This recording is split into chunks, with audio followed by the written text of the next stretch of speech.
याद है कल की प्रेस कॉन्फ्रेंस मैंने पूरी सुनी, वर्ड बाय वर्ड मुझे याद है। और जब एक सवाल पूछा गया कि नेवी का क्या रोल रहा, एस्केलेशन लैडर में क्या भूमिका रही, इस बात का जिक्र किया गया और ये भी कह दिया गया कि भाई संकेत दे रहे हैं, जितना आपको समझना है समझ लीजिए, और संकेत ये कि हम डिफरेंट पोजीशन में और जिस दिन जो चाहेंगे वो कर देंगे। तो सब कुछ हमारे रडार पर है। देखो राकेश, पहली बात तो है कि जो आप अपने मिलिट्री एसेट्स है, कोई जरूरी नहीं है कि गोली चलाओ और अपनी शक्ति दिखाओ। जब आप फिजिकली अपने मिलिट्री एसेट्स को डिप्लॉय करते हो, जब अभी इंडियन नेवी तो एक्टिव है ही, कराची पोर्ट को तो काफ़ी सील कर दिया है, तो क्या ये स्ट्रेटेजिक मूव नहीं है? कोई भी आवागमन अब क्या कराची पोर्ट पर आसानी से हो सकता है? नहीं हो सकता है। दूसरी बात जो हम कह रहे हैं कि ये जो थॉट प्रोसेस है कि हम इंडस वाटर ट्रीटी री नेगोशिएट करेंगे, सवाल नहीं पैदा होता री नेगोशिएट करने का, देयर इज नो क्वेश्चन। ये IWT इंडस वाटर ट्रीटी एक हिस्ट्री हो गया है, उसको कभी नेगोशिएट नहीं करना है। हमको पाकिस्तान को सूखा से भी मारना है और बाढ़ से भी मारना है, कॉन्सेप्ट बहुत क्लियर है। विदेश में जितने भी वाटर ट्रीटी हुए हैं, आप देखिए 80-20 का रेशियो रहा है। 80 for a bigger repatriate state और 20% छोटे स्टेट के लिए। हिंदुस्तान में पता नहीं जवाहरलाल नेहरू ने क्या किया, 80 पाकिस्तान को दे दिया और 20 दे दिया, कैनाल के लिए पैसा दे दिया। इतनी मेहरबानी क्यों दिखाई गई थी भूतकाल में, मुझे आज तक समझ में नहीं आता है। नेहरू का माइंड में कभी नहीं पढ़ पाया, क्या सोचते थे वो।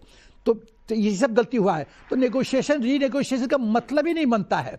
दूसरी बात, ये बहुत साफ कर दिया गया है कि जितने फैसले लिए गए 22 अप्रैल के बाद 3-4 दिन के अंदर, वो सब ऑपरेटिव हैं, सभी ऑपरेटिव हैं। और जैसा कर्नल नरसिंह सिंह ने कहा कि ये पॉज है, ये सीज फायर नहीं है।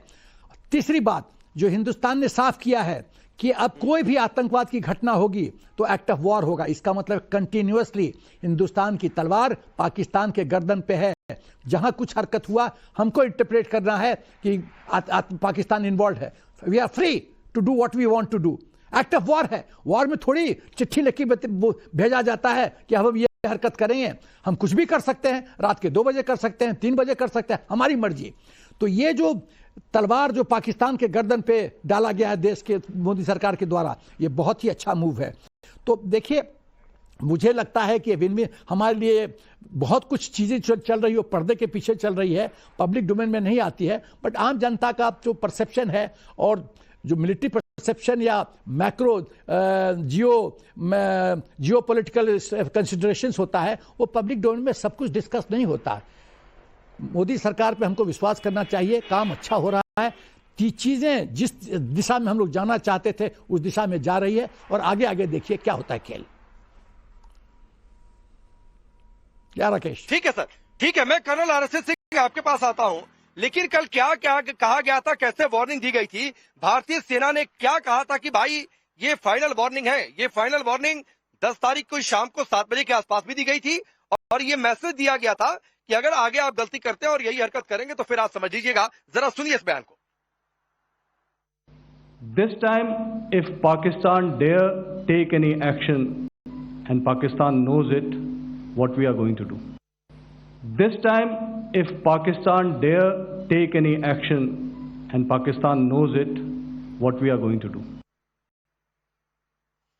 तो ये बयान आपने सुना। अब कर्नल RSS सिंह सर, 2 बातें हैं। एक तो ये कि जिस तरीके से 2 टूक कहा गया शाम को 7 बजे के आसपास कि भाई देख लो यही करना है तो बता दो, फिर हम खोलते हैं अपने हथियारों का मुंह, जो बचे एयरबेस हैं उनको भी खत्म कर देंगे।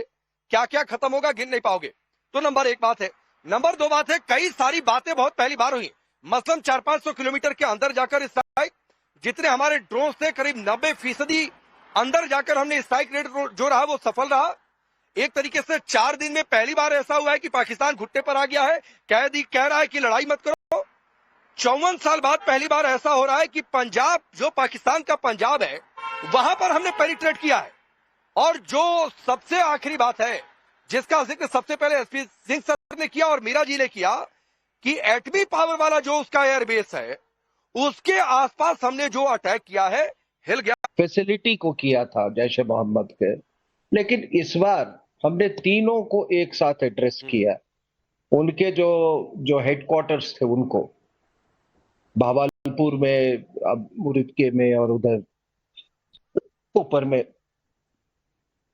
हिजबुल मुजाहिदीन, लश्कर ए तोयबा, जैश ए मोहम्मद। उसके बाद से उन्होंने जवाबी कार्रवाई की। एक सुना है कि एक कोई मिसाइल उन्होंने किया जो कि सिरसा के पास ये हुआ, उसको न्यूट्रलाइज कर लिया गया। फिर भारत ने अपना पूरा फ्रंट खोल दिया।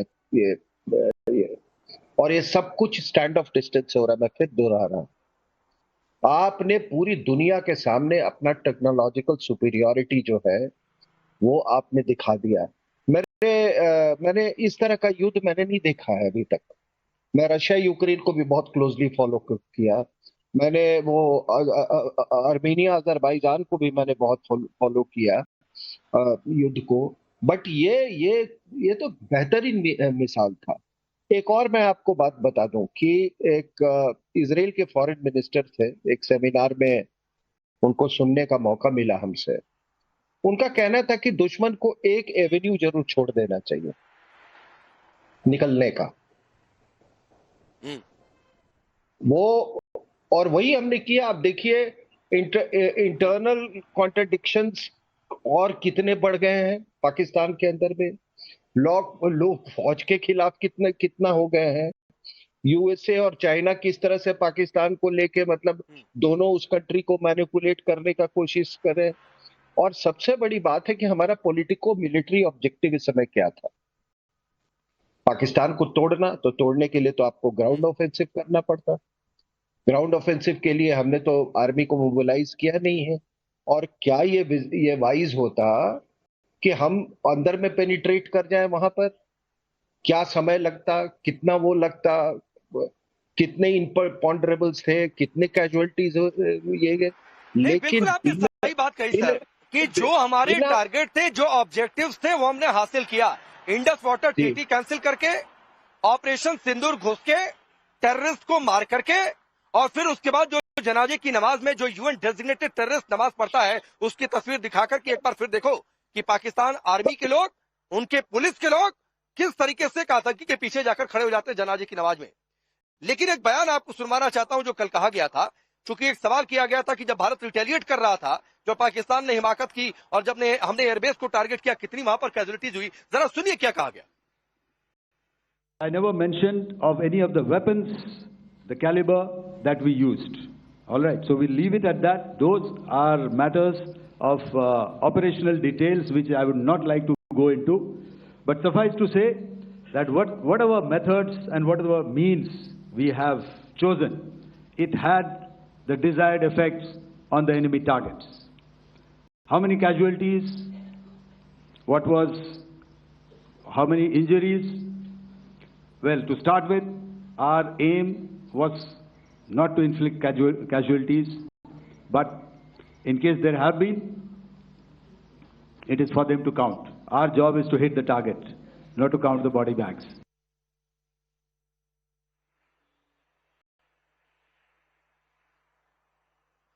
मियां जी